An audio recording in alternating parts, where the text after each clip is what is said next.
안녕하세요.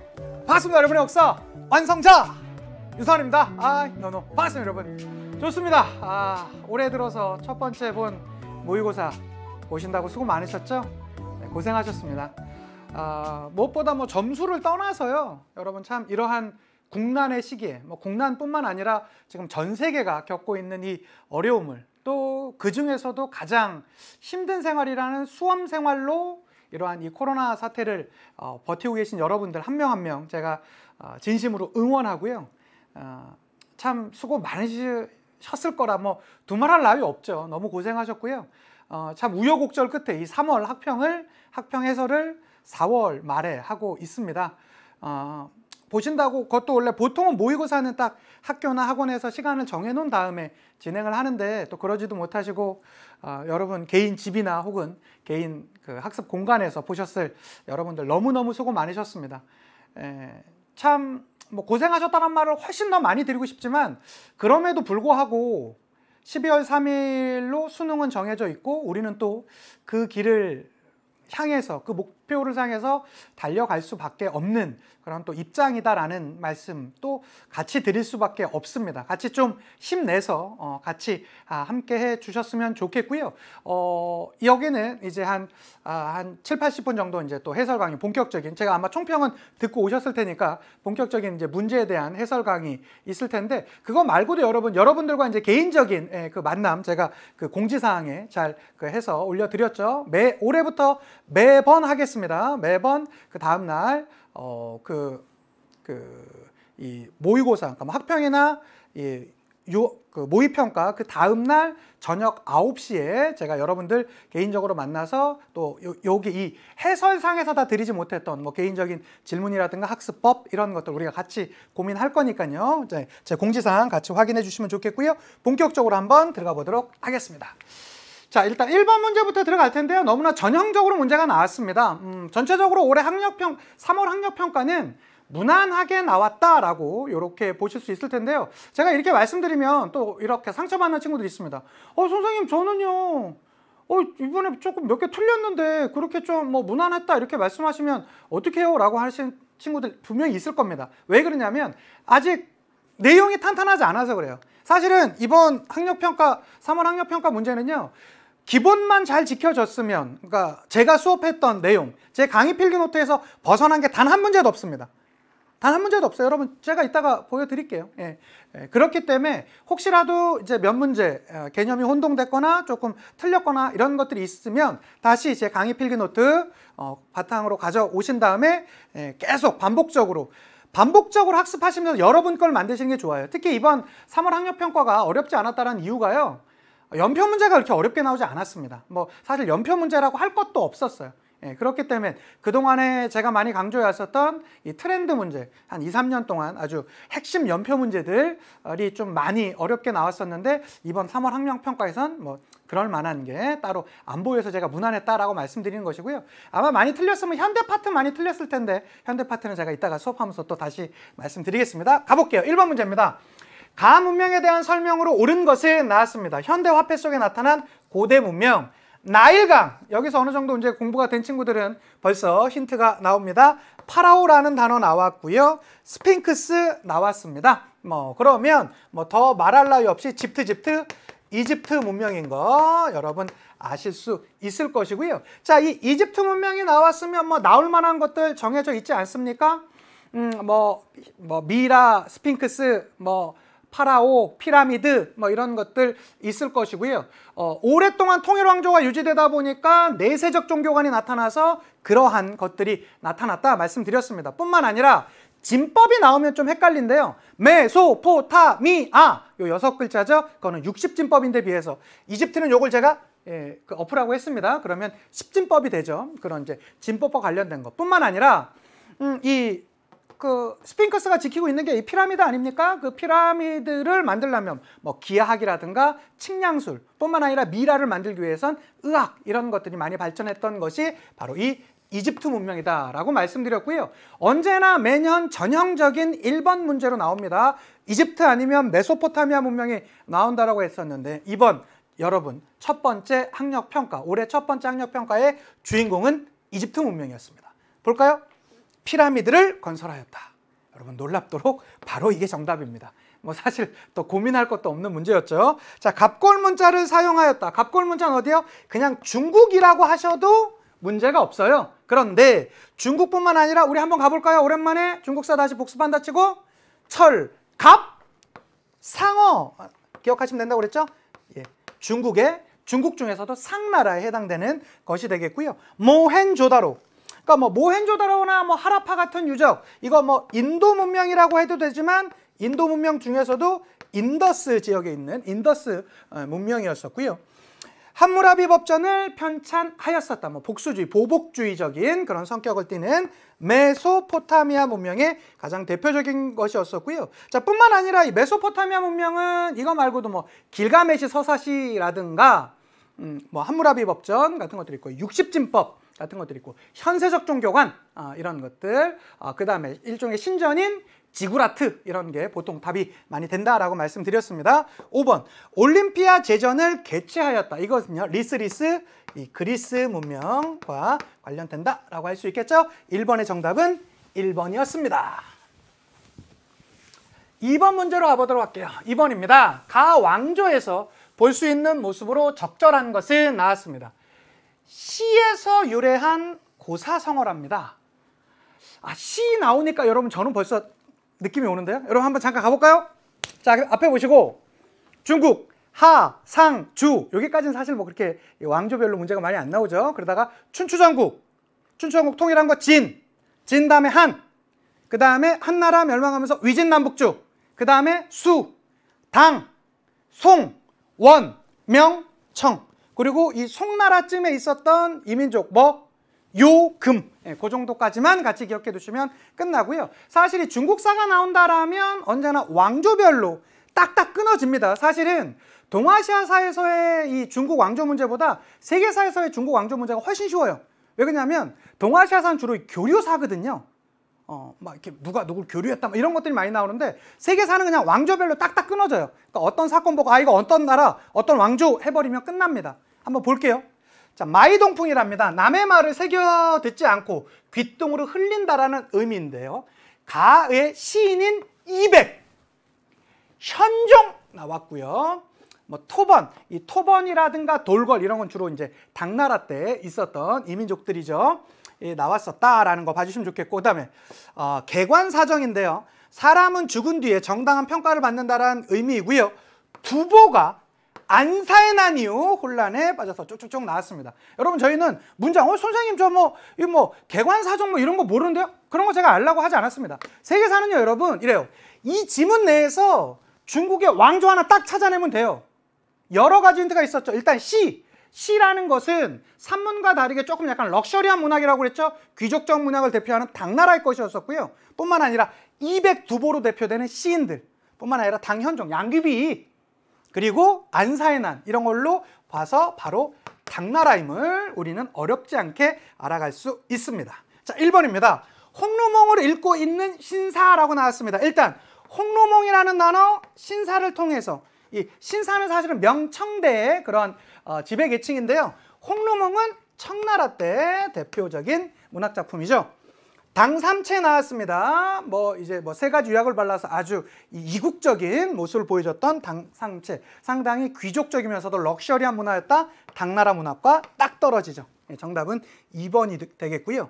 자, 사고전서를 편찬하는 관리 그랬습니다. 자, 사고전서라고 한다라는 건 당연히 이 청나라 때의 그러한 대표적인 어마어마한 편찬 작업을 이 사고전서를 하게 되면서, 특히 이걸 통해서 만한 병용제의 하나가 바로 이 사고전서 편찬이라고 했었죠. 어마어마한 편찬 작업을 하면서 한인들을 등용시켰었던 거 기억해 두시면 되겠고요. 청명상하도 나왔습니다. 바로 송나라가 해당되겠고요. 자, 고녀 만국전도 나왔습니다. 바로 명. 특히 이 고녀 만국전도의 선교사 하면 누구요? 명나라의 대표적인 선교사 마테오리치 꼭 같이 기억해 달라고 했습니다. 2번의 정답은 2번이었습니다. 자, 3번 가보도록 합시다. 3번입니다. 가시대에 있었던 사실로 옳은 것은 이렇게 나왔습니다. 이 우표는 가의 가나 문자로 쓰인, 자, 핵심 단어 등장했습니다. 겐지 이야기를 소재로 발행한 것이랍니다. 우표 속의 인물들의 복색은 가에서 유행한 국풍 문화를 잘 보여주고 있습니다. 자, 일본사가 나온다라면 어떻게 나온다라고 했습니까? 그 앞에도 조몬 문화라든가 야유 이런 것까지는 사실은 세계사에서는 일본사가 거의 안 나옵니다. 근데 요건 나온다고 했죠? 나 노래해? 유성아, 넌 역시 가무가 뛰어난 애야. 요거 나온다고 하지 않았었습니까? 나라시대, 헤이안시대 요 둘이 비교되는 게 언제나 시험 문제 포인트이기도 하고요. 그 다음에 헤이안시대가 끝나고 나서 이들은 한 700여 년 가까이 막부시대가 전개되지 않습니까? 12세기부터 시작됐었던 가마쿠라 막부, 무로마치 막부, 에도 막부 이런 형태가 오게 되는데요. 나라시대, 헤이안시대 비교하는 거나 이 중에 막부 중에선 에도 막부가 제일 잘 나온다라고 말씀드렸습니다. 그런데 이 중에서 가나문자, 겐지 이야기, 국풍문화 당연히 헤이안 시대임을 우리는 알 수 있겠죠. 가볼게요. 난학이 발달하였다. 난학은요, 여기 나와 있는 에도 막부에 해당된다라고 할 수 있겠고요. 네지마가 건설됐던 것도 역시 이 에도 막부가 되겠습니다. 다이카 계신이 단행되었다. 다이카 계신은요, 645년에 당의 영향을 받아서 중앙 집권적인 운동이 일어났던 것인데 이 나라 시대가 8세기 초에 시작되거든요. 나라 시대 이전에 있었던 게 다이카 계신입니다. 요건 해당되지 않고요. 견당사 파견이 중지되었다. 특히 나라 시대와 헤이안 시대를 구분하는 가장 대표적인 것들이 바로 견당사 파견 중지였었죠. 예, 그거 기억해 두시면 되겠습니다. 정답은 4번이 되겠고요. 산킨 고타이 제도가 실시되었던 것도 여기 나와 있는 에도 막부에 해당되겠습니다. 기억해 주시면 좋겠습니다. 이번에 보통 이제 일본사 문제가 나올 때는 에도 막부나 혹은 이 근현대사 쪽이 최근에 좀 많이 나왔었는데 일본에서는 이번에는 이제 헤이안 시대 께 나왔습니다. 예, 꼭 기본적인 내용들. 그러니까 여러분 그게 있어요. 우리 세계사에서는요. 그냥 우습게 볼 게 하나도 없어요. 뭐든지 다 나올 수 있습니다. 그렇지만 제가 여러 번 말씀드렸다시피 제 강의 노트에서 벗어난 게 한 문제도 없어요. 그리고 여러분 앞으로 볼 6월 모평이나 9월 모평도 그럴 거고 수능도 그럴 겁니다. 거기다가 좀 연표는 제가 이번 수능 완성하면서 또 보충해 드린다고 했으니까 그렇게 그 계획을 좀 잘 짜주시면 좋겠습니다. 됐고요. 4번 문제 들어보도록 하겠습니다. 4번은 자료에 나타난 상황에 끼친 영향으로 가장 적절한 것은 나왔습니다. 자, 게르만족의 일파인 반달족은 훈족의 침입을 피해 판노니아에서 라인강을 건너서 아키타니아로 이동하였대요. 선생님 저는요 이런 단어들 잘 모르겠어요. 이거 여러분 알라고 하는 거 아니에요. 그러니까 세계사를 잘못 공부하는 친구들이요 이런 단어들 보고 세계사 무조건 어렵다고 그래. 근데 지금 핵심이 그게 아니에요. 핵심에 다른 거에서 벗어나지 마세요. 가볼게요. 그 지역을 약탈한 반달족은 호노리우스 황제에게 군사적 지원을 제안하면서 땅을 요구하였고요. 곧이어 다른 게르만족들도 훈족을 피해서 비옥한 땅을 찾아서 반달족처럼 이동했다. 이게 핵심이네. 즉 훈족의 침입에 의해서 누가 이동했다라는 거예요? 반달족을 비롯한 다른 게르만족들도 이동했다라는 것이죠. 자, 그것으로 인해서 어떤 게 나타났다고 했습니까? 그렇죠. 소로마가 멸망하잖아요. 476년에 게르만 용병대장 오도 아케리에 의해서 476년에 그 서로마가 게르만 용병대장 오도 아케리에 의해서 멸망당하지 않습니까? 이건 여러 번 우리가 세계사 수업하면서 했던 것인데 이게 그대로 나와버렸어. 난 한 번이라도 이거 좀 꼬일 줄 알았더니 진짜 이건 제가 이렇게 수업 자꾸 말씀드리면서 안 쉬웠다 이런 거 말씀드리기가 조금 민망하긴 하지만 이건 어려웠다라는 말씀을 좀 드리기 힘듭니다. 십자군 전쟁이 발달했다. 여기 있는 거가 십자군 전혀 상관없고요. 델로스 동맹이 붕괴되었다. 델로스 동맹은 여러분 어디 안에서의 동맹입니까? 그리스 이 동맹 안에서 특히 그리스 안에서 아테네 중심의 이 동맹이 바로 이 델로스라고 했었죠. 여기에 이 아테네가 델로스 섬을 비롯한 이 델로스 동맹에 반대하면서 스파르타 중심의 펠로폰네소스 동맹이 나오게 되었었고요. 이 싸움이 바로 펠로폰네소스 전쟁이라고 말씀드렸습니다. 기억해 두시고요. 오스만 제국이 성립했던 것은 13세기 말입니다. 1299년이요. 그라쿠스 형제의 개혁이 실패였다. 그라쿠스 형제의 개혁은 언제쯤 나와야 됩니까? 로마가 이 페니키아 전쟁에서 로마 카르타고 전쟁에서 결과적으로는 이기게 되면서 속주로부터 또 많은 그 노예라든가 곡물 같은 것들이 들어오게 되면서 대농장 체제가 이루어진다라고 했었잖아요. 자, 그것을 보면서 양극화 현상이 심화되게 되자 그것을 비판하면서 개혁하려고 했었던 형제들이 바로 그라쿠스 형제 아닙니까? 이것은 로마의 그 포에니 전쟁 다음에 바로 그 모습을 바로 요것으로 확인할 수 있겠죠. 4번의 정답은 1번이었습니다. 자, 5번 가보도록 하겠습니다. 5번입니다. 밑줄 친 그에 대한 설명으로 옳은 것은 나왔습니다. 그는 이집트 왕국을 로마의 일개 속주로 만들었대요. 그는 자신이 이끈 핵심 단어 등장했습니다. 악티움 해전. 이거 너무 많이 나온다고 그랬죠. 여러분, 제가 뭐 수능 개념에서도 그랬고 수능 특강에서도 그랬고 이 옥타비아누스는 여러 번 강조했었습니다. 옥타비아누스는 사실은 2015년 16년 고원절이쯤에요 매년 수능에 나왔어요. 거의 연속해서 너무하다 싶을 정도로 많이 나왔다고 그랬었죠. 자, 그런데 사실 옥타비아누스가 시험 문제 나온 건 일단 2차 3두 정치 이끌었었다. 자, 그 중에서 2차 3두 정치의 라이벌이었었던 안토니우스가 클레오파트라랑 편을 먹자 바로 옥타비아누스가 악티움 해전에서 승리하면서 그는 제일 시민을 자처했었지만 당시 원로원에서는 그에게 존엄한 자라는 칭호를 주는 그런 모습이 있었다라고 말씀드리지 않았었습니까? 다 거기 안에서 시험 문제가 다 나왔었다고 그랬었죠. 자, 그러면 신학대전을 편찬하였다. 신학대전은 토마스 아퀴나스가 되겠고요. 메르센 조약을 체결하였다. 여러분, 메르센 조약이 뭐죠? 870년에 맺어졌던 조약인데 이 8에서 9세기로 넘어가면서 이 프랑크 왕국, 왕국 중에서도 이 피핀이 세웠던 카를로스 왕조는요, 그 대표적인 왕 누굽니까? 카를로스 대제죠. 이 카를로스 대제 같은 경우는 800년, 800년 성탄절에 서로마 황제 대관을 받았다라고 했었잖아요. 그래서 8에서 9세기 넘어가면서 있던 인물이 바로 카를로스 대제인데요. 자, 카를로스 대제가 죽고 나자 분할 상속에 의해서 이 동프랑크, 중프랑크, 서프랑크로 나뉘어졌었던 것이 이 베르됴 조약입니다. 843년에. 그리고 나서 이 삼촌들이 자신의 조카 땅들 가져가기 위해서 다시 한 번 했던 게 메르센 조약이라고 했었죠. 870년입니다. 기억해 두시고요. 그 다음에 도편 추방제. 기억나십니까, 여러분?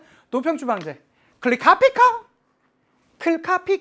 이게 그리스 하면서 말씀드렸습니다. 그리고 클카피카 중에서 이 클레이스테네스,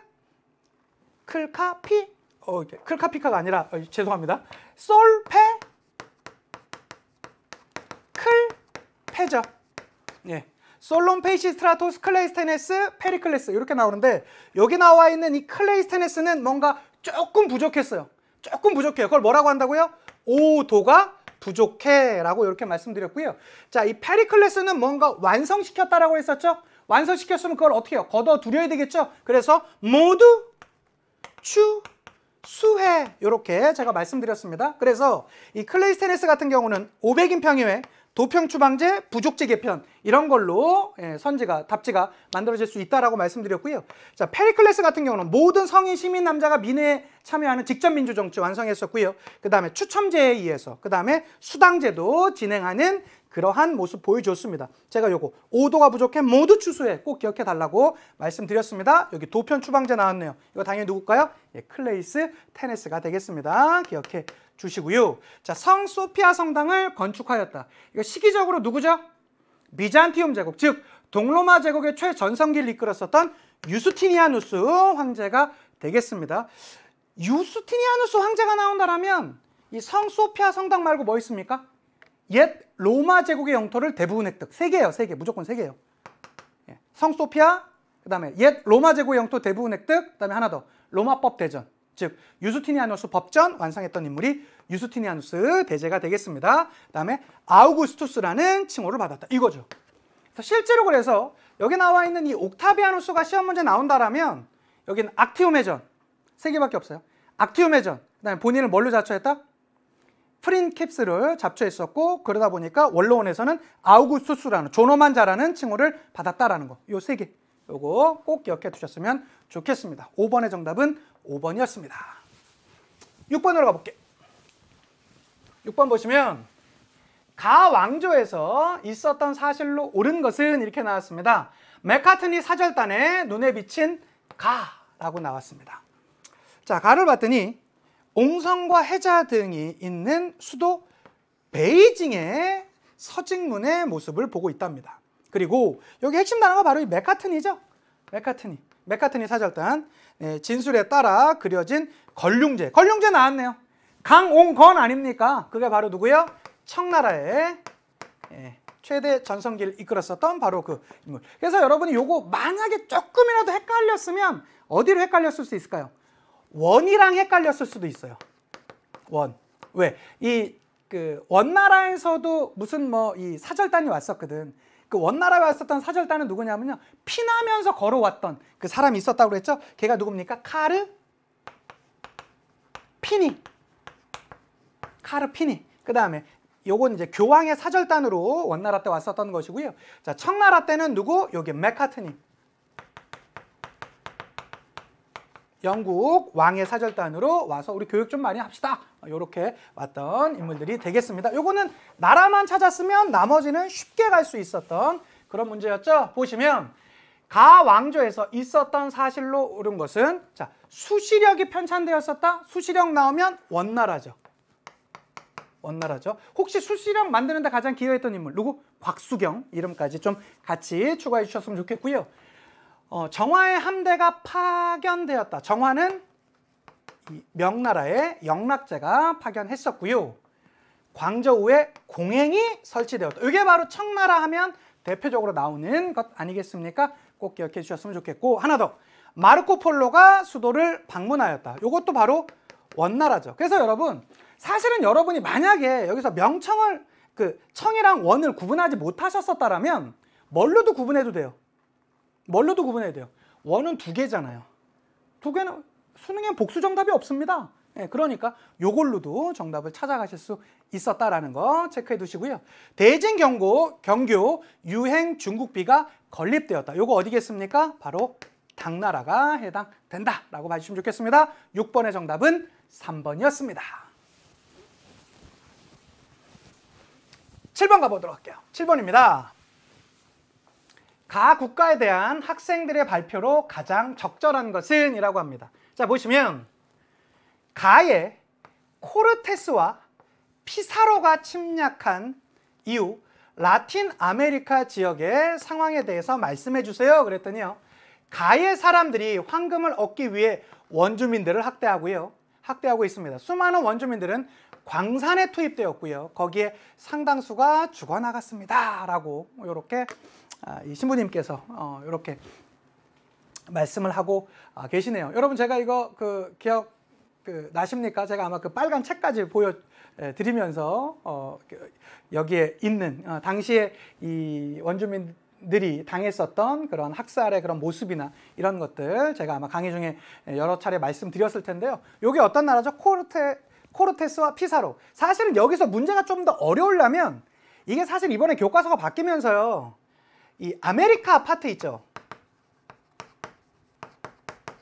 아메리카의 문명 중에서도 이제 두 개가 있지 않습니까? 누구요? 일단 위쪽에 있었던, 지금의 멕시코 지역에 있었던 아스테카 문명이 있고요. 그 다음에 좀 밑에 쪽에 지금의 페루라든가 거기 안데스 고원 일대에 있었던 잉카 문명이 있었습니다. 이거 제가 어떻게 기억하면 된다고 그랬죠? 제 조카 얘기하면서 말씀드렸습니다. 제가 그 누나네 집에 딱 가면 조카가 저를 너무 좋아해서 삼촌! 이러면서 막 뛰어온다고 그랬죠? 그랬더니 아코! 기억나십니까? 아코! 아코 찌었어! 잉! 피나! 이거 기억하면 좋다고 그랬죠? 아코! 아스테카 문명은요, 아코! 잉! 피나! 요거 꼭 기억해. 유치한데 여러분 이만한 거 없습니다. 여기서 사실은 우리 모평 문제가 되면 한 단계 더 들어갈 수도 있어요. 그러니까 이 아스테카 문명은 코르테스에 의해서, 잉카 문명은 피사로에 의해서 멸망되었었다라는 거 꼭 기억해 주셨으면 좋겠고, 어쨌든 근데 사실은 여기는 이거를 지금 중요한 게 아니죠. 이 아메리카에 있는 여러 문명을 파괴한 그 장군 국가가 누구냐라는 것이죠. 어디입니까? 이 둘은 다 에스파냐입니다. 사실은 이 아메리카에 있는, 특히 라틴 아메리카에 있는 대부분의 국가는 에스파냐의 한때 식민지였었고요. 유독 좀 아닌 아주 넓은 나라가 있었죠. 어디입니까? 거기가 라젤라질 브라질은 포르투갈이었습니다. 그거 그들이 그렇게 식민지가 되었었던 조약 뭐였었죠? 코르데시아스 조약이 코르데시아스 조약 같이 그것으로 인해서 그 라인 정했었다라고 했었잖아요. 그래서 이쪽은 그 포르투갈이 그리고 여기 넘어가는 지역은 에스파냐가 이렇게 하게 되면서 그렇게 에스파냐와 포르투갈이 나눴었는데 여기 아스테카와 잉카 문명은 다 에스파냐가 이 문명을 파괴한 것이다라고 말씀드렸고요. 그래서 여러분 사실은 우리나라에서는 에스파냐어가 그렇게 뭐 통용되거나 그러진 않은데 실제로 라틴 아메리카 가보면 인구가 어마어마하게 많지 않습니까? 땅도 크고요. 거기는 지금도 대부분 다 이제 에스파냐, 그 스페니쉬가 이제 그 쓰인다라는 것도 하나 더 기억해 두시면 되겠습니다. 가볼게요. 어쨌든 에스파냐 찾는 문제였어요. 자, 상수시 궁전을 축주하였다. 상수시 궁전은 어디죠?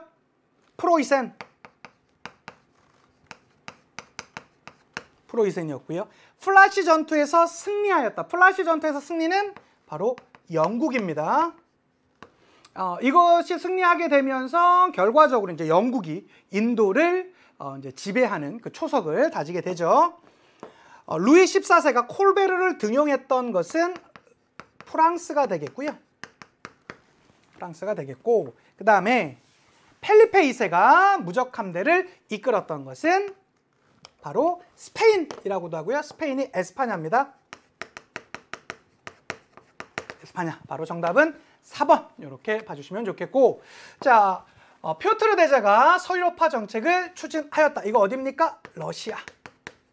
이렇게 봐주시면 되겠죠? 7번의 정답은 4번이었습니다. 8번 문제로 가보겠습니다. 8번 보시면 가 인물에 대한 설명으로 옳은 것은 이렇게 나왔습니다. 자, 역사 인물 카드인데 딱 뭐 이걸로 보고는 알 수 없습니다. 뭐 그림 같은 건 외우지 마세요. 자, 봤더니 일단 기원전이래요. 기원전의 인물 나올 사람 몇 명 없습니다. 사실 이 기원전에 여기 보니까 동양 쪽에 중국 쪽의 인물 같은데요. 사실 인물 문제로 나올 사람은 둘밖에 없어요. 진시황이랑 한무제 정도밖에 없는데 기원전 259년입니다. 진나라 통일 전이네요. 그리고 그 진나라가 기원전 221년에 통일하거든요. 그리고 210년에 죽었네요. 주요 활동은요. 전국시대를 통일했고요. 춘추 전국시대. 이 뒤에 춘추시대가 있고 전국시대가 이제 않습니까? 그래서 합쳐서 춘추전국시대라고도 하는데 어쨌든 그 전국시대를 통일했었고요. 그리고 화폐 도량형 문자 등을 통일했습니다. 그리고 뭐니 해도 분서갱유를 단행한 바로 그 누구죠? 진나라의 시황제 아닙니까? 진나라의 시황제. 균전제를 실시하였다. 균전제는 주로 어디요? 뭐 북위라든가 이 한화 정책을 펼쳤던 아니면 수라든가 아니면 당이라든가 이런 나라들이 여기에 해당되겠고요. 만리장성을 축조하였다. 이건 사실은 여러분 너무 쉬운 문제 아니었습니까? 진시황 하면 바로 만리장성이죠. 정답 2번이고요. 3번 장건을 서역에 파견하겠다. 이건 한도 되지만 사실은 진시황과 함께 단독 문제로 이 인물 문제로 가장 많이 나오는 인물이 한나라의 무제죠. 한나라의 무제는 기본적으로 뭐 동중서의 건의를 받아들이면서 유교를 국교화했고요. 자, 뿐만 아니라 영역을 많이 넓혔다라고 했었죠. 북으로는 흉노를 북으로 밀어 올렸고요. 이 동쪽으로는 고조선을 멸망한 다음에 4개 군을 세웠고 남쪽으로는 뭐 베트남 지역, 지금의 베트남 북부 지역이죠. 남월 지역을 정복한 다음에 또 9개의 군을 설치했습니다. 자, 그런데 어쨌든 흉노를 대항하기 위해서 누구를 파견하죠? 장건을 파견하죠. 월지와의 동맹을 위해서 파견했었는데 결과적으로는 그 동맹은 실패했지만 어쨌든 그것으로 인해서 동서교역이 이루어지는 계기가 되었었다라는 것도 기억해 주셨으면 좋겠습니다. 과거에 전시를 정례화하였던 것은 바로 송나라 때고요.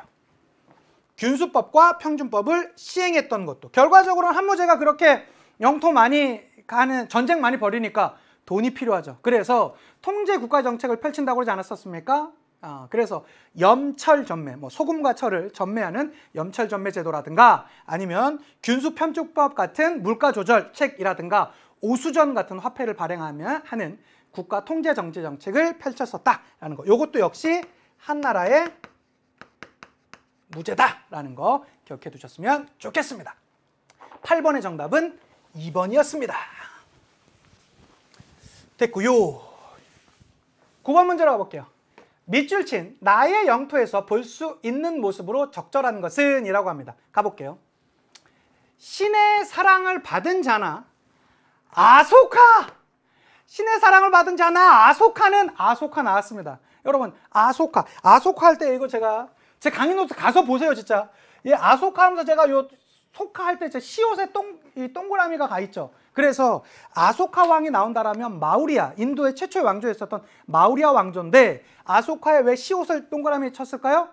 세 개의 시옷이 있다 그랬습니다. 아소카가 나오면.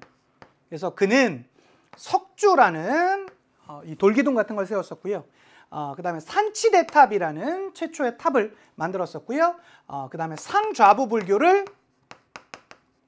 전국, 인도 전역에 포교하는 그런 모습을 보였었다라고 했었어요. 어쨌든 아소카는 이렇게 말하였다. 나의 영토는 모든 곳에서 나의 관리들은 여러 가지 공모와 함께 다르마는 인도의 전통 사상에서 나타나는 종교, 도덕, 의무, 법, 관습, 보편적인 진리를 합쳐진 개념이 바로 다르마랍니다.를 지도하는 목적으로 5년에 한 번씩은 빠짐없이 돌아보아야 한다라고 이렇게 얘기하고 있습니다. 근데 사실은 요 말든 뭐 다르마 이런 건 어렵잖아요. 이런 거 누가 알래요? 여러분 여기서 그냥 왕조만 또 나의 영토인데 이 나의 영토와 관련된 것만 찾으면 되는 거 아닙니까? 아소카 찾는 순간. 자, 우리 그 인도사 같은 경우는 뭐라고 했었죠? 고기 유폐를 처음 들어갈 때 한 하루 정도 굶다가 하루 이틀 정도 굶다가 고기 유폐를 처음 들어갈 때 그 마음만 기억하면 된다고 했었죠? 그 마음 어때요? 그 고기를 보는 순간 우리는 다 하나같이 생각합니다. 저 고기들을 마쿠 구워버리고 싶다. 굽다. 마쿠 굽다. 마쿠 구워버리고 싶다. 마쿠 굽다. 그런데 더 이상 굴 게 없습니다. 그럼 우리는 한마디 해야 되겠죠. 무라도 굴까? 라고 이렇게 고민한다 라고 하지 않았었습니까? 그래서 마우리아 왕조, 쿠샨 왕조, 그 다음에 굽타 왕조, 무굴 제국 내지는 무굴 왕조 이렇게 나타난다라고 했었는데요. 여기 잠깐 가운데 이제 이슬람 왕조가 등장하면서 델리 술탄 왕조 이런 것들이 나타난다라고 했습니다. 중요한 건 시험 문제에 많이 나오는 건 무굴 제국 아니면 굽타 왕조예요. 그런데 여기선 혹시 이 중에 나온다라면 쿠샨 왕조가 나온다라면 헬레니즘의 영향을 받아서 간다라 양식이 나타났다라든가 혹은 불상이 제작되기 시작했다라는 건 이제 쿠샨 왕조고요. 아니면 이 마우리아 왕조가 나온다라면 아소카 왕 시온 나온다라고 했어요. 이제 수능 개념이나 수능 특강 찾아가서 보세요. 제가 딱 진짜 이거 완교했습니다. 그리고 요거 제가 다 수업 때 썼었어요. 그래서 요 시옷 3개 여러분 꼭 기억해 두세요라고 했는데 시험에 이렇게 나와버렸습니다. 그러면 정말로 아소카 왕이 나왔으니까 요 3개 중에 답이 되는지 찾아볼까요? 예니체리에 편성된 병사라고 합니다. 자, 예니체리라고 한다라는 것은 어디죠? 예, 오스만 제국의 오스만의 주요한 군대 이름이 되겠고요. 스와라지를 요구하는 군중이라고 합니다. 자, 스와라지는 인도에서 영국의 그러한 이 벵골 분할령에 저항하면서 콜카타 대회에서 나오게 됐던 것이고요. 지구라트를 축조하는 일꾼이라고 합니다. 지구라트는 여러분 메소포타미아 문명입니다. 전혀 해당되지 않고요. 앙코르와트를 방문하는 왕족. 자, 앙코르와트는 어디입니까? 지금의 캄보디아입니다. 상좌부 불교를 신봉하는 신자. 상좌부. 이게 아니었으면 산치대탑도 되고요. 석주를 만들었다. 이것도 돼요. 예, 정답 5번. 그러니까 여러분 세계사가 진짜 그렇다니까. 처음 공부하면 조금 어려워. 나 인정합니다. 왜? 일단 용어가 우리가 많이 쓰는 여러분 살면서 뭐 산치대탑, 상좌부 이거 씁니까? 안 쓰잖아요. 뭐 마우리아, 쿠샨, 굽타 다 어렵지. 그러나 우리 꼬는 게 없잖아. 이걸로 나옵니다 했더니 딱 이거 나오잖아요. 예, 진짜 세계사 괜찮지 않습니까? 예, 좀 뭐 그렇게 대답해 주시는 걸로 알고 다음 문제 넘어가겠습니다. 10번입니다. 자, 10번 보시면 가 인물의 활동으로 옳은 것은 이렇게 나왔습니다. 자, 가보면 주제 제국주의 열강의 침략에 대항한 인물들 가에 대해 조사한 내용을 말해보자 라고 했습니다. 그는 베트남 유신회 베트남 유신회 제가 여러분 이 유신회가 이 베트남 유신회랑 베트남 광복회 요거 같이 말하면서 베트남 유광잠바라고 말씀드렸잖아요. 베트남 유신회, 베트남 광복회도 있고요. 만든 인물이고 뿐만 아니라 유가 한 번 더 나온다고 했죠. 그래서 동쪽으로 유학 가자는 운동, 동유 운동도 바로 이 양반에 의해서 진행된다고 하지 않았습니까? 이 사람 누구죠? 판보이쩌우. 그럼 제가 총평해서 말씀드렸을 텐데요. 사실은 이 10번 문제가 제가 보면서 가장 특이했습니다. 왜 그러냐? 그동안 2013년 이후에 이 동아시아사라는 이제 2012년부터 동아시아사라는 과목이 나오게 되면서 이 세계사에서의 베트남이 사실은 거의 다 출제되지 않았었습니다. 왜? 동아시아에서 많이 나오니까. 근데 이번에는 유독 조금 이 베트남사가 또 이 단독 인물 문제로 나온 게 조금 제가 특이한 그 포인트다라고 이렇게 말씀드렸는데요. 바로 그 문제입니다. 그래서 뭐 요 용어들은 조금 약간 이름은 조금 약간 낯설 줄 몰라도 충분히 어려운 개념은 아니었습니다. 베트남 유신의 베트남 광복회 동유 운동하면서 베트남 유신의 베트남 광복회. 그래서 제가 야구 팬으로서 제가 언제나 벌써 제가 89년부터 빙그레 이글스 어린이 회원 출신이니까 89년이니까 몇 년도 했어요? 30년도 더 됐죠? 예, 거기 한화 이글스 팬이라고 하지 않았었습니까? 그런데 우리 팀이 정말로 야구를 너무 못하잖아요. 그래서 제가 언제나 소망하는 거 유광잠바 입고 유광잠바라는 게 야구 어느 정도 아는 친구들은 아는데요. 이 광이 번쩍번쩍 나는 그 잠바라고 하죠. 보통 포스트 시즌 가을 야구로 갔을 때 그 유광 잠바를 끄내 입는다 막 이렇게 얘기하거든요. 그래서 언제나 제가 한화 이글스 얘기하면서 유광 잠바 말씀드렸습니다. 근데 유는 하나 더 나온다고 했었죠. 동유 운동. 동쪽으로 유학 보내자. 여기서 말하는 동쪽은 사실은 일본이었습니다. 그래서 일본으로 유학 보내자라는 그런 게 있었고요. 특히 그와 이 량치차오가 대담한 내용이 월남 망국사로 편찬되었어요. 바로 그 이름 판보이쩌우가 되겠습니다. 자, 판보이쩌우 찾아가 볼까요? 판보이쩌우의 그 나라 어딥니까? 여기 베트남 나왔잖아. 당연히 베트남이겠죠. 가봅시다. 탄지마트를 추진하였다. 탄지마트는 어디야, 여러분? 오스만 제국입니다. 예, 이 오스만 제국의 그 활동이었고요. 동유 운동을 전개했던 게 베트남의 대표적인 민족 지도자 판보이쩌우의 내용이다라고 할 수 있겠죠. 정답은 2번. 3번입니다. 와하브 운동을 이끌었다. 와하비, 와하부 이렇게 둘 다 쓰이는데요. 와하브는 바로 아랍 지역의 그러한 그 종교 운동, 이게 이제 민족 운동으로 발전하게 되죠. 메이지 유신을 주도하였다. 메이지 유신은 당연히 일본이 되겠습니다.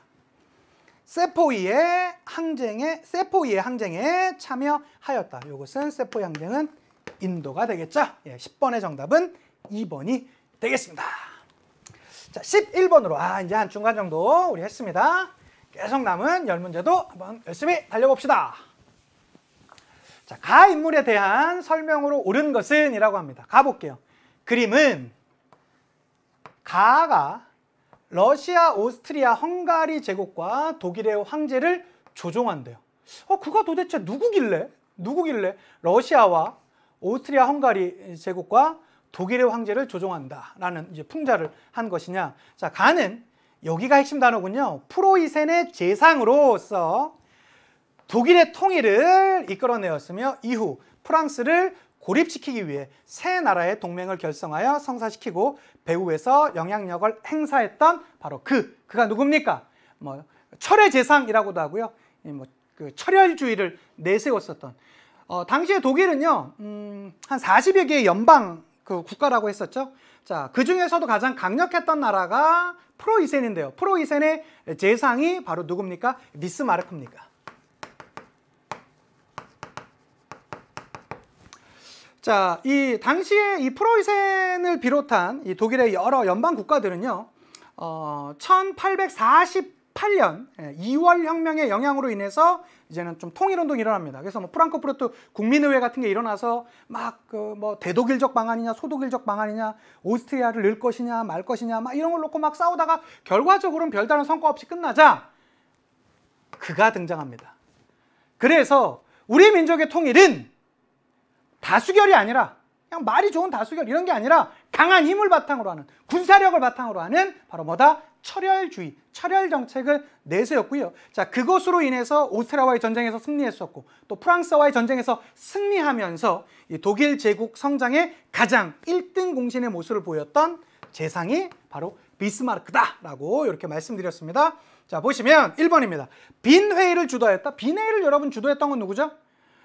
나폴레옹 이후 나폴레옹이 결과적으로는 이 전 유럽에 민족주의와 자유주의 열풍을 불어오지 않았습니까? 그래서 이 프랑스 혁명 이전으로 돌아가자라고 내세웠었던 게 빈 체제라고 했었죠. 이 빈체제가 나오게 되었었던 게 바로 빈회인데요. 이 빈회를 주도했던 인물은 오스트리아의 재상이었었던 메테르니히라는 사람이 주도했었습니다. 기억해 두시면 좋겠고, 자, 2번입니다. 대륙봉쇄령을 내렸던 것은 바로 나폴레옹. 철혈 정책을 추진하였다. 이게 바로 비스마르크의 대표적인 내용 아니겠습니까? 꼭 기억해 두시고요. 그 다음에 4번입니다. 파시스트당을 결성했던 것은 여러분 이탈리아의 독재자 무솔리니가 되겠습니다. 5번요. 농노 해방령을 발표하였던 것은 러시아의 알렉산드르 2세가 되겠습니다. 이렇게 인물. 특히 여러분 여기 이제 비스마르크가 나왔는데요. 이건 지금 독일의 통일 아닙니까? 주제로 찾아가 보자면 이 독일의 통일과 어디의 통일은 뗄 수 없다고 그랬죠? 이탈리아의 통일도 뗄 수 없다고 그랬죠. 그러니까 독일이 결과적으로는 오스트리아와의 전쟁에서 이기자 이탈리아가 베네치아 지역을 이제 확보할 수 있게 되었었고요. 또 독일이 당시에 프로이센이죠. 프로이센이 오스트리아를 이기자 베네치아 지역을 이탈리아가 가져가게 되었었고요. 또 프로이센이 프랑스를 이기자 결과적으로는 이탈리아가 교황령을 이제 획득하는 그런 모습. 또 뿐만 아니라 이 이탈리아의 이 통일의 대표적인 인물들도 꼭 기억해 달라고 했었죠. 누구? 대표적으로 청년 이탈리아당을 이끌었었던 마치니. 그 다음에 너 가서 리빌딩 해와. 그래서 시칠리아를 비롯한 이탈리아 남부를 전부 점령해서 헌상한 바로 너 가서 리빌딩 시켜. 그래서 가리발디 꼭 기억해 달라고 했었고요. 그 다음에 이 프로이센의 비스마르크가 있었다라면 제가 피카라고 한다고 했었죠. 예, 그다음에 카보우르. 그러니까 카가 보통 킹이랑 비슷하잖아요. 그래서 킹을 보호해주는 사람, 바로 이 사르제나의 재상, 바로 카보우르 같은 인물도 같이 꼭 기억해 달라고 했습니다. 이 비스마르크랑 함께 이 독일의 통일과 이탈리아의 통일이 언제나 같은 주제로 같이 나오니까 꼭 그것도 눈여겨서 봐주셨으면 좋겠어요. 복습할 때 꼭 챙겨주세요. 자, 11번의 정답은 3번이었습니다. 12번으로 가보도록 하겠습니다. 12번 보시면 가에 들어갈 내용으로 가장 적절한 것은 나왔습니다. 세계사 학습지 나왔고요. 중국의 민족운동이랍니다. 자, 본시 수업의 주제라고 나왔고 3학년 땡반 땡번 이름 땡땡땡. 자, 괄호 안에 알맞은 내용을 쓰래요. 우창에서 신군이 봉기했다라고 하고요. 그 다음에 땡땡이 초대 임시 대통총으로 취임되었다. 순원이 초대 임시 대통총으로 취임하였었고요. 자, 혁명 세력과 손을 잡은 땡땡에 의해 청왕조가 멸망했다. 그게 바로 위안스카이가 되겠죠. 자, 신군의 봉기, 순원의 초대 임시 대통총, 그 다음에 위안스카이에 의해서 청왕조 멸망. 요거 뭡니까? 일단 신의 혁명이죠. 신의 혁명. 신의 혁명의 주도 세력은 뭐니 해도 순원이라는 인물이었고요. 근데 순원은 본인이 대총통으로 가지 않고 위안스카이한테 총통자를 줘버립니다. 왜? 그가 군사력을 갖고 있었기 때문이겠죠. 자, 그래서 이 신의 혁명의 결과로 뭐가 만들어집니까? 중화민국. 이게 만들어지는데 이 중화민국의 대총통 자리는 누가? 이 위안스카이가 가져갔습니다. 근데 이 위안스카이가 초기의 약속과는 다르게 시간이 얼마 지나지 않아서 바로 혁명파의 탄압을 들어가게 되었었고요. 그것으로 인해서 자기가 이제 막 스스로 황제까지 되려라는 모습까지 하다 갑자기 급사해버려요. 자, 그렇게 되면서 어떻게 되는 것입니까? 바로 이 중국 전역은 바로 어마어마한 혼란의 군벌 시대로 들어가게 되었었다라는 거 꼭 같이 요거 말씀드렸는데, 사실은 이 중국 근현대사가 나온다라면 이 근현대사 문제가 생각보다 되게 많이 나와요. 그 교과서 분량보다 실제로 시험 문제 되게 많이 나오는 게 이게 중국 근현대사거든요. 대표적으로 뭐가 있었죠? 태평, 천국이 있고요. 그 다음에 양무운동이 있습니다. 그 다음에 변법자강, 자강운동이 있고요. 자, 변법자강 운동까지 실패하게 되자 의화단 운동이 벌어졌습니다. 요 네 개가 가장 또 포인트 아니겠습니까? 자, 하나씩 간단히 한번 복습해 볼게요. 자, 이 태평천국 운동에 나온다라면 대표적인 인물 누구요? 인물 홍수전 꼭 기억해 두셨으면 좋겠고, 그 다음에 멸만, 흥한이라는 이들의 구곡, 같이 꼭 체크해 주셨으면 좋겠습니다.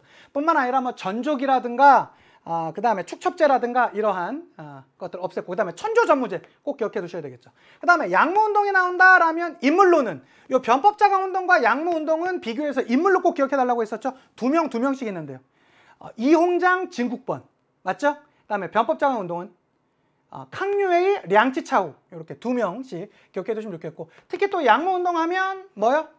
중채, 서용, 요거 중국의 것을 본으로 하고 서양의 것을 받아들인다라는 거. 그러한 제한적인 개혁이었다 보니까 결과적으로는 청푸전쟁, 청일전쟁에서 지죠. 그래서 근본적인 개혁을 가려고 했었던 게 바로 이 변법자강운동이고, 이 변법자강운동은 일본의 메이지 유신을 받아들이면서 근본적인 개혁을 하려고 했으나 서태후를 비롯한 보수파 관료들의 반발에 의해서 100일 만에 끝납니다. 자, 그렇게 되자 약간 중국이 신경질적인 반응이 나오게 되면서 서양 인물들을 전부 다 잡아 죽이면서 서양으로 대표되는 철도라든가 교회라든가 서양인들 전부 다 죽여버리는 바로 그러한 모습 보여줬던 게 의화단 운동이고요. 의화단 운동은 산동반도에서 시작됐다라고 말씀드렸습니다. 그러면서 그들은 부청멸양이라는 것들을 내세우는 그런 모습도 있었죠. 그렇지만 8개의 연합국에 의해서 진압당하면서 그들은 신축조약이라는 조약을 맺으면서 이 베이징에 군대까지 주둔당하는 모습이 있었어요. 그렇게 되자 오히려 중국의 보수파들에 의해서 개혁이 일어났습니다. 우리는 그것을 보통 광서신정이라고 불리고요. 광서신정이라고 불리고, 이 광서신정에 의해서 신군이 만들어지죠. 신군이 만들어지죠. 그런데 이렇게 만들어졌던 신군은 오히려 그렇죠. 해외에서부터 이 자주공화국 설립운동을 펼쳤었던 순원의 바램대로 신의 혁명이 오히려 바로 기초가 되는 튼튼한 군사적 기반이 되는 것이 바로 이 신군이었었다라고 말씀드렸어요. 그래서 이렇게 시간이 흐르면서 이렇게 온다라는 거 꼭 기억해 두셨으면 좋겠습니다. 이게 이제 중국의 근현대사고, 뿐만 아니라 이따가도 한 문제 나올 텐데 중국의 현대파트 여러분 인물 은근히 많이 나와요. 특히 여러분들이 제일 힘들어하는 게 2차 국공합작 그 파트. 2차 국공합작이 어떻게 됐니? 그거 제가 제 강의 필기 노트에 다 설명 자세히 드렸습니다. 혹시라도 개념 헷갈리는 친구들은 다시 찾아가서 꼭 한번 들어주시길 바라겠고, 그 다음에 마오쩌둥과 덩샤오핑 업적 구분하시는 거, 이거 되게 중요한 포인트입니다. 꼭 체크해 두셨으면 좋겠고, 자, 문제 한번 풀어볼게요. 자, 태평천군운동과 양무운동, 이거랑 관련 없죠? 대약진운동과 문화대혁명, 이거 누가 있습니까? 마오쩌둥입니다. 이 문화대혁명이 1966년부터 76년까지인데요. 왜 문화대혁명이 끝났다라고 했었죠? 마오쩌둥이 그 해에 죽어요. 그러면 죽으면서 끝났습니다. 자, 신의 혁명과 중화민국의 수립, 당연히 정답은 3번이 되겠고요. 1차 아편전쟁과 난징조약, 1차 아편전쟁의 결과 난징조약을 맺게 되면서 청나라가 이제 개항을 하게 되는 그런 모습이 있었고, 중일전쟁 언제입니까?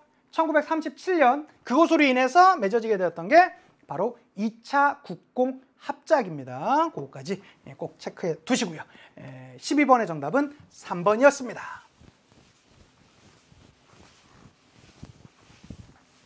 13번 보도록 하겠습니다. 가 왕조에 대한 설명으로 옳은 것은 이라고 합니다. 폐하, 송이 우리 가와의 동맹을 맺었습니다. 송나라가 우리 이 가와 동맹을 맺었습니다. 자, 송은 우리와 힘을 합쳐, 여기가 핵심 단어군요. 거란, 즉 요를 공격하기 원합니다.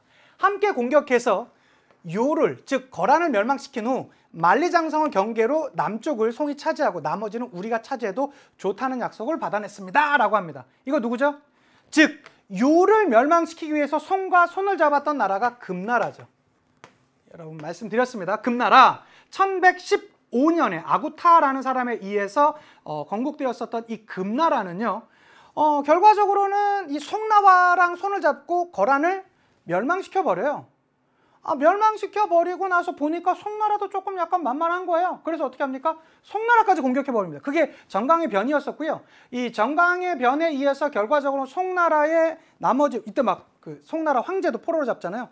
그 나머지 이 왕족들이 남쪽으로 내려가서 다시 한번 속왕조를 이어갑니다. 그걸 우리는 흔히 남송이라고 하고요. 남송과 뭐 군신관계도 맺게 되죠. 특히 그래서 이 금나라가 나온다라면, 여진족이 세운 이 금나라가 나온다라면 아까 말씀드렸던 뭐 정강의 변이라든가 그다음에 이 여진 문자라는 독자적인 문자가 있습니다. 불교가 상당히 좀 숭상되는 분위기도 있었고요. 뿐만 아니라 이들은 요 나라와 함께 공통점이 있어요. 이원적 통치 체제, 이원적 지배 체제를 가져갔습니다. 요 나라가 나온다라면 뭐 남명관제, 북명관제라는 단어가 나와야 되고요. 금나라가 나온다라면 맹한 모국제, 그다음에 이 뭐 주현제라는 자신들의 원래 이 전통, 부족제 전통을 유지했던 것은 맹한 모국제였었고요. 새롭게 차지했었던 땅은 농경민족을, 이 한족도를 통치하기 위해서 주현제적인 전통으로 갔었던 게 바로 이 여진족이 세운 금나라다라고 말씀드렸습니다. 기억해 주시면 좋겠고요. 가볼게요. 1번입니다. 흉노와 화친을 했던 것은, 여러분 그거 제가 요거 알아두시면 도움이 많이 된다고 그랬죠. 이 흉노, 이 중국 왕조를 괴롭혔던 대표적인 나라, 그 이민족이 바로 이 흉노와 돌궐 같은 나라거든요. 이 흉노가 나오는 것은 한나라, 진나라, 한나라, 그 다음에 돌궐이 나오는 건 당나라, 이렇게 나옵니다. 이거 어떻게 외우면 된다? 흉노, 한, 그쵸? 이 돌궐, 당, 이렇게 외워주시면 훨씬 더 조금 이해가 갈 수 있겠죠. 흉노와 화친했던 나라, 한나라가 대표적이죠. 지정은제를 실시했다. 지정은제라는 것은 원래는 일조 편법이라고 해서 은으로 세금을 내는데 지세와 정세만으로 냈던 것을 이제는 아예 정세를 없애버렸던 게 바로 지정은제라고 했었죠. 바로 청나라에서 있었던 것이고요. 3번의 난을 진압하였다. 이거 바로 청나라의 누구? 강희제가 했던 것입니다. 맹한모국제를 시행하였다. 바로 금나라 하면 맹한모국제입니다. 이것도 이 금, 맹한, 방금 생각났습니다. 하다가 봐주시면 좋겠고, 이 결룡정에 침입을 받아 천도하였다. 이게 바로 주나라가 해당되겠죠. 13번의 정답은 4번이었습니다. 14번으로 가볼게요. 14번 보시면 다음 주장이 제기된 배경으로 가장 적절한 것은 이라고 합니다. 봅시다. 산업사회에서 노동자들은 아침부터 저녁까지 매일, 매해, 전 생애 동안 더러운 작업장에서 하루 15시간 이상 한 가지 일만 되풀이한다. 그럼에도 불구하고 노동자들에게 돌아오는 것은 가난뿐이다. 정말로 슬픈 이야기죠. 이 프리에. 이 내용보다 사실 이름을 기억하시는 게 문제 풀기는 더 좋습니다. 과학의 발달로 사회적인 부가 증가하였을진 모른다. 그러나 아크라이트 및 그 밖의 사람들이 발명한 방적기는 아동들도 조작할 수 있기 때문에 오히려 아동 노동의 증가를 하였고 결과적으로 대중은 빈곤해졌대요. 이게 바로 오원. 그래서 결과적으로는 18세기부터 시작되었었던, 영국으로부터 시작되었었던 산업혁명은 영국뿐만 아니라 이제 전 유럽으로 퍼지게 되었었고요. 과거보다 전체적인 부는 많이 좋아졌어요. 그러나 한 개인의 삶은, 그러니까 아주 소수가 그 자본을 독점하고 있는 체제이기 때문에 대다수의 노동자들의 삶은 그전 삶보다 훨씬 더 비참해졌다. 우리 그렇게 하지 말자. 그래서 노동자들을 이들한테 그냥 이렇게 핍박의 대상이라든가 이들을 그 착취의 대상으로 볼 것이 아니라 그들과 상생하면서 협동하면서 나가자라는 그런 모습을 보여줬던 게 뭐 오원, 프리에, 그 다음에 생시몽 같은 그러한 초기의 사회주의자들이죠. 그래서 그들을 보통 이 프리에, 오원, 생시몽 같은 인물들을요, 초기의 사회주의자, 초기 사회주의자라고 하는데요. 그런데 사실은 이들을 보통 초기라고도 하지만 몇몇 사람들에 의해선 야, 뭐 초기 아니야. 그게 뭐 당신들 착한 건 알겠는데 자본의 속성이 그러지 않습니다. 라고 하면서 등장했던 인물이 있었죠. 그가 누구죠? 마르크스와 엥겔스를 비롯한 본인들은 과학적 사회주의자라고 불리는데요. 그래서 그들을 보통 초기 사회주의자 내지는 이 사람들 입장에선 이상적 사회주의자라고 합니다.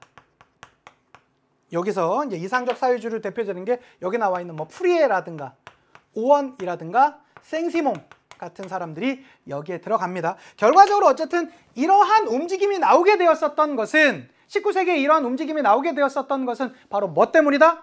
바로 그렇죠. 산업혁명의 결과로 많은 사람들은 겉으로 볼 때는 경제력은 성장하는 거 없고 몇몇 소수 자본가들은 배불리는 거 없지만 전체적인 삶의 질은 더 떨어졌기 때문에 우리 그렇게 하지 말자라고 해서 사회주의 운동이 나오게 되었던 것이다. 이게 이제 19세기의 유럽의 모습이다라고 할 수 있겠죠. 보도록 할게요. 1번입니다. 라티푼디움이 성행했다고요. 라티푼디움은 여러분 기원전입니다. 기원전 로마에서 포에니 전쟁 이후에 나오게 되었던 것이고요. 블래턴 우주체제가 성립하였다. 여러분 이 블래턴 우주체제는 작년 수능에도 나왔고요. 정말 중요합니다. 이거 꼭 기억해 두셨으면 좋겠어요.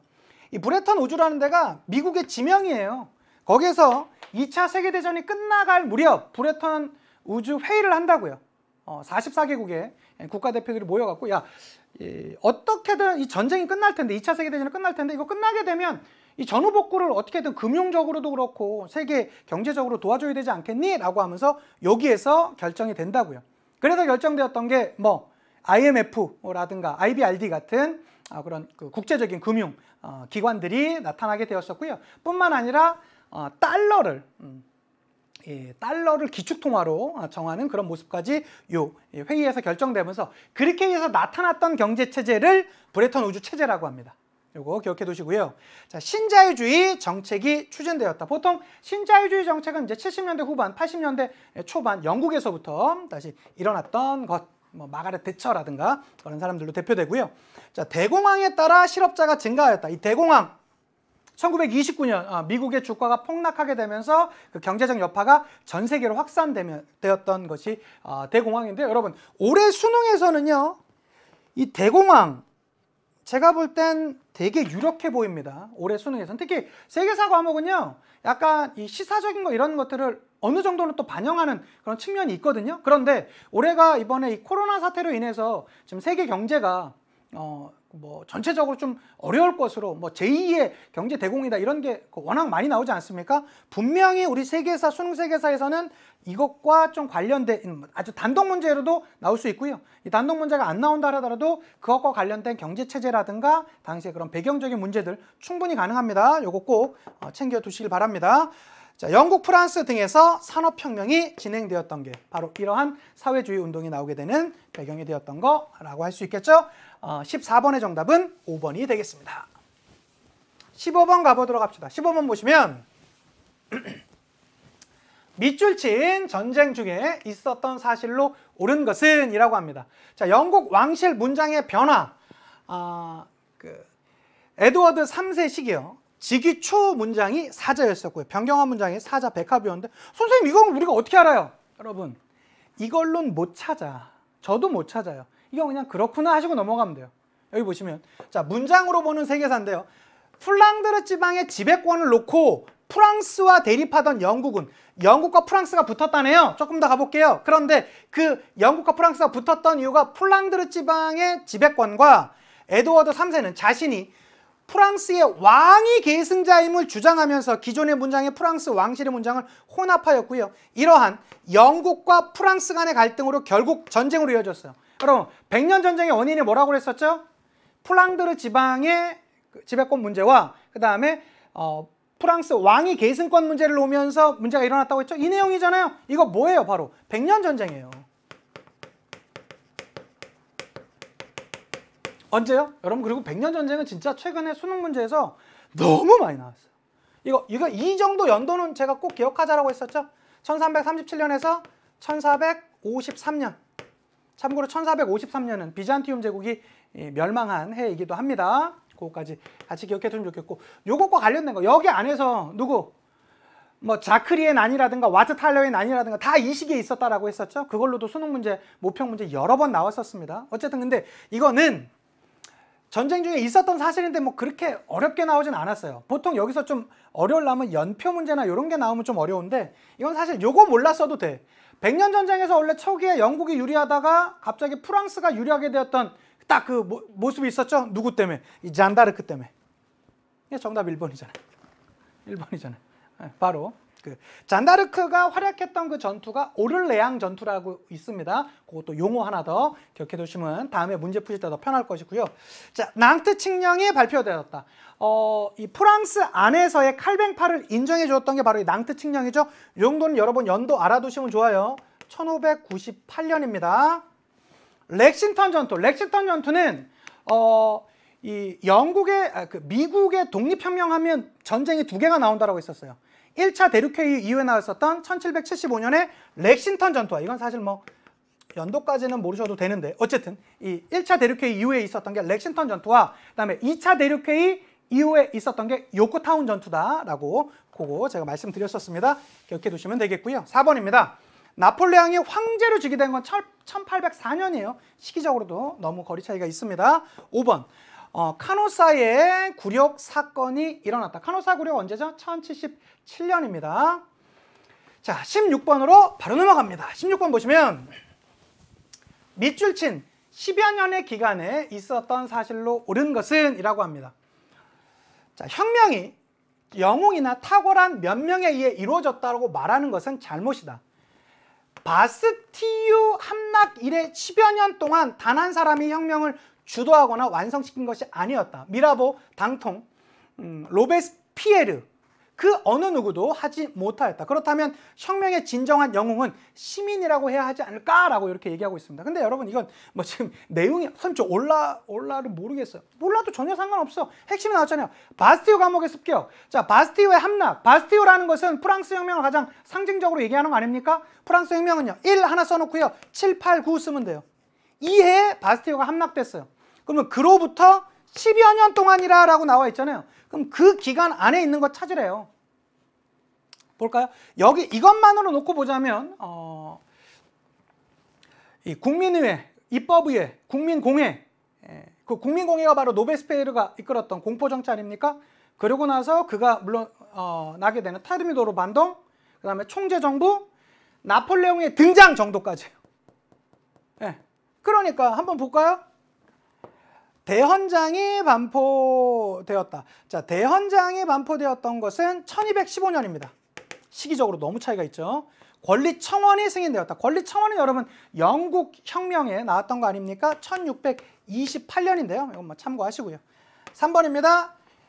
루이 16세가 처형되었다. 여기에서 그 국민공회에서 공포정치하던 국민공회인 1793년 1월에 그가 처형을 당하게 되죠. 정답 3번이고요. 요 정도 내용도 여러분 제 강의 필기 노트에 다 있습니다. 그 정도 기억해 두시면 좋겠고요. 자, 보스턴 차 사건은 1773년에 있었고 5번 아우크스부르크 화의. 요거는 연도적으로 많이 물어보니까 이게 1773년이고요. 아우크스부르크 화의는 독일 지역 내에서의 누구를 인정해 주는 것입니까? 루터파를 인정해 주는 것이 되겠죠? 1555년이에요. 1555. 요거 많이 나오는 것들입니다. 우리가 바로 그 앞에 문제에 있었던 그 낭트칭령이라든가 여기 문제에 있었던 아우크스부르크 화의 뿐만 아니라 1648년에 있었던 베스트팔렌 조약 이런 것들은 연표 문제에서 여러분 아마 앞으로 모의고사 푸시면서 계속 보실 그런 문제들입니다. 꼭 기억해 주셨으면 좋겠어요. 16번의 정답은 3번이었습니다. 다음 문제 가볼게요. 17번. 가에 들어갈 내용으로 적절한 것은 얘기합니다. 자, 이슬람 제국의 변천이래요. 자, 정통 칼리프 시대가 있었고 여기 앞에는 이제 무함마드 시대겠죠? 그러다 정통 칼리프 시대 칼리프를 선출했던 것입니다. 요때 우리도 이거 다 공부됐었어요. 정통 칼리프 나와야 됩니다. 요때 뭐 사산왕조 페르시아를 정복하고 이랬던 게 다 요때죠. 그 다음에 우마야 왕조. 이제 세스 칼리프로 넘어왔네요. 우마야 다마스쿠스. 이거 다에 가면 안 되고 마로 가야죠. 여러분 기억나십니까? 우마야 왕조는 다마스쿠스가 수도였습니다. 우마야 다마스쿠스. 이베리아 반도까지 진출하는 모습 있었고요. 비아랍인에 대한 차별이 나오면서 오히려 그것이 이제 좀 더 반발이 나오게 되었었죠. 자, 그리고 나서 등장했었던 게 요 땡땡땡 왕조인데 어떤 왕조입니까? 아바스 왕조입니다.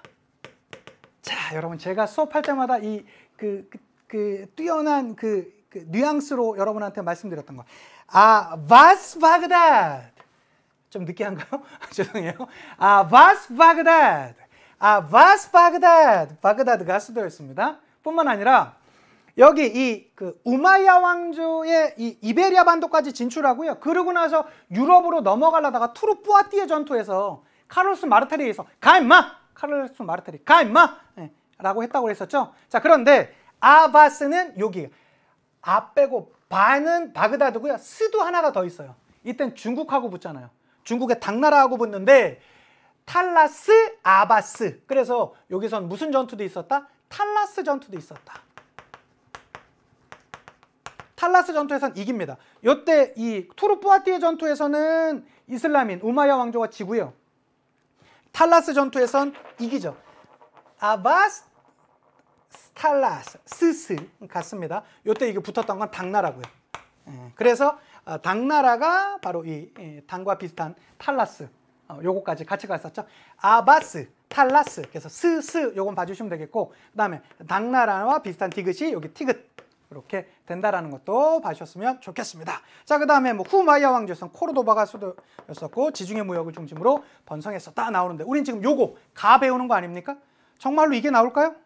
타지말 건립, 타지말은 어디요? 무굴 제국의 샤자한에 의해서 건설되었었고요. 이 간다라 양식이 등장했었던 것은 쿠션 왕조가 되겠습니다. 알렉산드리아 건설은 알렉산드로스 대왕이 되겠고요. 비잔티움 제국을 정복했었던 것은 오스만 제국이 되겠습니다. 탈라스 전투에서 승리. 탈라스, 아바스, 아바스, 탈라스. 됐죠?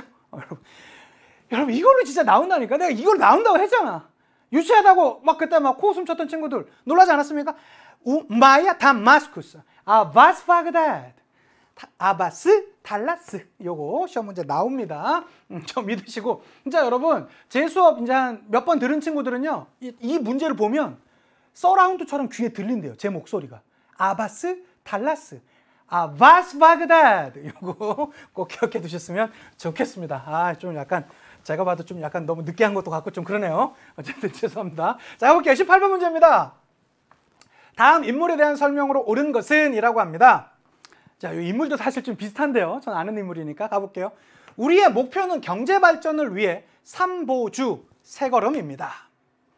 1번은 인민의 생계를 해결하는 것이고, 2번은 생활 수준을 끌어올리는 것이고, 3번은 중국의 현대화를 이루는 것이다. 이에 우리는 단지 첫 걸음을 내딛는 상황이다. 지속적으로 외국에 기술력과 자본을 도입하고 경제 특구를 확대해야 된다. 그래서 여기 덩샤오핑 아닙니까? 이 덩샤오핑이 주장했던 게 뭐죠? 흑묘백묘론. 검은 고양이든 흰 고양이든 뭔 문제야? 우리가 사회주의를 고수하면서 더 어려움에 처할 것이 아니라 뭐 해야 된다? 반드시 우리가 더 성장하는 경제적 성장을 위해서 일부의 자본주의적 요소를 받아들이는 거, 이거 문제 없다라고 이렇게 주장했던 거 아니겠습니까? 이거 기억해 두시면 좋겠고요. 자, 그것과 함께 나오는 거 덩샤오핑입니다. 사실 이 덩샤오핑이 나오면요, 뭐와 많이 헷갈리시냐면 마오쩌둥하고 많이 헷갈리세요. 그러니까 마오쩌둥은 중화인민공화국 수립한 사람 맞습니다. 뿐만 아니라 대약진 운동, 그 다음에 문화대혁명, 그거 다 그 마오쩌둥이고요. 덩샤오핑은요, 흑묘백묘론, 그 다음에 뭐 중국의 현대화, 뭐 뿐만 아니라 자본주의적 요소 일부 수용, 그러면서 80년대 경제 비약적 발전, 그렇지만天安門 사건도 역시 덩샤오핑과 관련됩니다. 이天安門에서 그 정치적 개혁과 언론 개혁을 주도했던 이들을 또 탱크로 무력 진압했던 것도 덩샤오핑. 그리고 뭐 남순 강화, 이것도 역시 덩샤오핑입니다. 봐주셨으면 좋겠고요. 중국 동맹회를 결성했던 건 순원입니다. 금능기기국 건설이가 한참 다시 뒤로 올라가네요. 양무운동입니다. 이홍장이 되겠고요. 중국 국민당을 조직했던 것도 순원이죠. 변법자강운동을 전개했다. 변법자강운동은 여러분 누굽니까? 뭐 캉유웨이라든가 량치차오 같은 인물이 여기에 해당되겠고요. 그다음에 개혁 개방 정책을 추진하였다. 이건 좀 약간 되게 추상적으로 나오는데, 요거 말고도 뭐 그天安門 사건이라든가 남순 강화 이러한 것들로도 나올 수 있는 인물이 바로 덩샤오핑이 되겠습니다. 기억해 두셨으면 좋겠어요. 특히 여러분 이 중국 현대사가, 저는 사실은 이제 기출 문제를 전 많이 풀어 보니까 진짜 나오면 쉽거든요. 근데 학생들은 은근히 어려워요. 왜 그러냐면 그만큼 뒤에 진도가 안 돼 있어서 그래요. 우리 여러분 4대 문명 안다고 세계사 다 맞을 수 없어요. 그거는 기본 깔리는 거예요. 특히 현대 파트, 혹시 이번 3월 학평에서 점수가 상대적으로 좀 안 나온 친구들은 반드시 저 뒤에 쪽 공부를 조금 더 1, 2차 세계대전과 함께 현대 파트, 뭐 냉전, 요 파트 조금 더 공부해 두시면 더 좋지 않을까 싶습니다. 19번 문제로 가볼게요. 딱 그 말과 동시에 20세기 전쟁 문제가 나왔군요. 19번입니다. 가전쟁에 대한 설명으로 옳은 것은 이라고 나왔어요. 세계사신문 지도로 보는 가라고 나왔고요. 지상 최대 규모의 상륙작전이라고 나와 있고요. 여기 한 단어가 나와 있네요. 노르망디. 노르만디 상륙작전 언제예요? 1944년 6월경 아닙니까? 그 바로 노르망디. 제가 여러분 이거는 제가 강의할 때 여러 번 말씀드렸어요. 특히 이 뭐 꼭 봐달라고 했습니까? 이 노르망디 상륙작전 나올 때는 뭐 제 인생에서 가장 무서웠던 영화 라이언 일병 구하기가 딱 여기 배경이잖아요. 그래서 전쟁은 낭만이 없다. 전쟁은 현실이다. 근데 다리와 팔이 떨어져 나가는 게 바로 그 전쟁의 시작이었다라는 거 그거 꼭 명심해 두셨으면 좋겠습니다. 요걸로 대표되는 게 뭐예요? 당연히 2차 대전이죠. 2차 세계대전이고요. 2차 세계대전은 1939년부터 45년까지를 보통 2차 세계대전이라고 합니다. 자, 나폴레옹 3세 퇴위로 이어졌다. 이건 어디랑 어디랑 붙은 거죠? 프로이센하고 프랑스하고 붙은 겁니다. 그래서 이때 프로이센이 이겨가지고 프랑스의 자존심의 상징 베르사유 궁전 거울의 방에서 독일 제국 선포식을 하잖아요. 그것이 바로 결국 나폴레옹 3세의 퇴위가 바로 그들의 전쟁을 얘기하는 것이고요. 자, 러시아 혁명 발생에 영향을 주었던 건 1차 세계대전입니다. 보통 여러분 이 세계대전이 두 차례가 있었잖아요. 시험 문제 나온다면 1차, 2차 구분하는 것도 꼭 중요해요. 1차 세계대전 하면 뭐 있었죠? 러시아 혁명도 있었고 마른 전투, 솜 전투 같은 그런 전투. 그 다음에 이제는 총력전 형태로 이루어졌었다. 신무기가 등장했다. 이런 게 보통 1차 세계대전이 많이 나오죠. 사라예보 사건도 마찬가지겠죠. 1차 세계대전이 되겠고요. 독일의 폴란드 침공으로 시작되었다. 이게 39년 9월이죠. 정답은 4번이 되겠고, 베스트팔렌 조약, 여러분 베스트팔렌 조약은 1618년에 시작되었었던 독일의 30년 전쟁과 관련된 것입니다. 이건 1648년, 그러니까 1618년에 시작해갖고 30년 동안 싸우고 1648년도에 베스트팔렌 조약을 맺어요. 요거까지 꼭 기억해 주셨으면 좋겠어요. 19번의 정답은 4번이었습니다. 자, 오늘의 마지막 문제 하고 끝내도록 할게요. 이 마지막 문제도 제가 총평할 때 좀 말씀드렸던 것인데, 최근에 이 블랙시트와 관련돼서 영국 EU와 관련돼서 제가 뭐 나올 것 같다 작년부터 계속 말씀드렸는데 뭐 올해도 여전히 영순입니다. 그래서 올해 특히 현대사 쪽에서는 오히려 앞으로 모의고사도 모평 문제도 그렇고요, 수능 문제도 그렇고 좀 현대사 쪽이 조금 까다롭게 나올 가능성이 제가 볼 땐 조금 높아 보입니다. 그래서 대공황 문제 요거 앞으로 너무 잘 챙겨주셔야 되고요. 뿐만 아니라 EU 문제라든가 그다음에 지역 간 협력체들 있죠. 이런 것들 조금 더 제가 수능 완성 때도 조금 더 자세하게 좀 해드릴 수 있도록 노력하겠습니다. 그거 봐주시면 되겠고, 마지막 20번 문제 보겠습니다. 가기구에 대한 탐구 활동으로 가장 적절한 것은 나왔어요. 결정은 여러분이 내릴 것입니다. 우리끼리 가자는 우리 스스로의 길을 결정하자는 주장이 호소력을 가지고 있음을 잘 이해하고 있습니다. 물론 우리가 블랙시트를 선택하면 가를 탈퇴하고, 가가 어디죠? 그러면 유럽연합, EU 아니겠습니까? 를 탈퇴하고 영국 스스로의 길을 갈 수 있을 것입니다. 하지만 우리가 스스로에게 던져야 하는 질문은 이것입니다. 과연 블랙시트가 우리나라를 위한 최선의 선택일까요? 라고 이렇게 얘기하고 있습니다. 특히 이 EU가 나오게 돼, 지금 여러분 유럽 코로나로 인해서 이제 아마 한동안 뭐 해외 여행은 쉽지 않아 보이지만 어쨌든 유럽 여행을 가보면 화폐가 하나예요. 유로화. 그게 되었던 게 바로 EU의 여파였었죠. 이게 더 가게 되면서 미국이라는 초인류 강대국을 대응하기 위해서 유럽 사람들이 우리도 하나의 정치적인 공동체까지 가자라고 하는 것으로 나왔던 거 아닙니까? 마스트리히트 조약에 의해서 시작되었었던 바로 이 EU. 여기에서 근데 누가 빠져나가려고 하는 거예요? 영국이 빠져나가는 거예요. 물론 나가려고 지금 하는 게 블랙시트 아닙니까? 이것에 대한 것들은 조금 더 뭐 시간이 지나야 평가되겠지만 사실은 많은 경제학자들이 이걸로 인해서 영국이 상당한 어려움을 봉착할 가능성이 커 보인다라고까지 이렇게 하게 되죠. 그래서 그것에 대해서 좀 되게 뭐 영국뿐만 아니라 유럽 전체에서도 좀 부정적인 여론이 많았었는데 어쨌든 그게 바로 이제 블랙시트 문제였었죠. 그거 봐주시면 좋겠고, 뉴딜 정책이 추진된 배경을 파악한다. 자, 뉴딜 정책이 추진된 배경, 이거 뭐죠? 대공황과 관련된 것이고요. 대서양 헌장의 주요 원인. 이 대서양 헌장은 1941년에 이 헌장을 추진되었죠. 이것으로 인해서 2차 세계대전 이후 뭐가 등장했습니까? 유엔이 등장하게 되었던 게 바로 이 대서양 헌장이 되겠습니다. 자, 윌슨의 평화원칙 14개조를 분석한다. 이건 1차 세계대전 이후에 나오는 말이라고 할 수 있겠고요. 4번입니다. 마스트리히트 조약의 체결. 마스트리히트 조약으로 인해서 어떻게 해요? EU가 등장했었다라는 거 꼭 체크해 두셨으면 좋겠고요. 자, 5번입니다.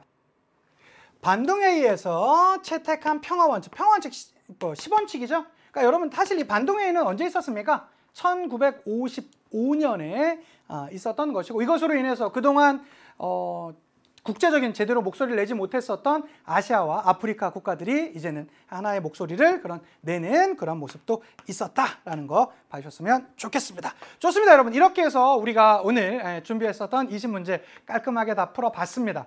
3월 학력평가 보시면서 전 이랬으면 좋겠어요. 잘 본 친구들 절대 자만하지 마십시오. 이걸로 수능 다 끝나는 거 아닙니다. 사실 이거보다 우리가 앞으로 남아있는 그 이후의 모의고사, 특히 6월, 9월 수능은 적어도 이거보다는 더 어려울 것입니다. 부족한 거 더 채워가면서 기존에 있는 내용들 탄탄하게 채워가셨으면 좋겠고요. 혹시라도 못 보셨던 친구들 괜찮습니다. 괜찮아요. 이제부터 다시 기본에 충실하면서 저와 함께 같이 하나씩 같이 준비해 가셨으면 좋겠습니다. 수고 많으셨고요. 다음에 더 좋은 모습으로 찾아뵙도록 하겠습니다. 인사드리고 마칠게요. 역사가 완성되는 그날까지 완!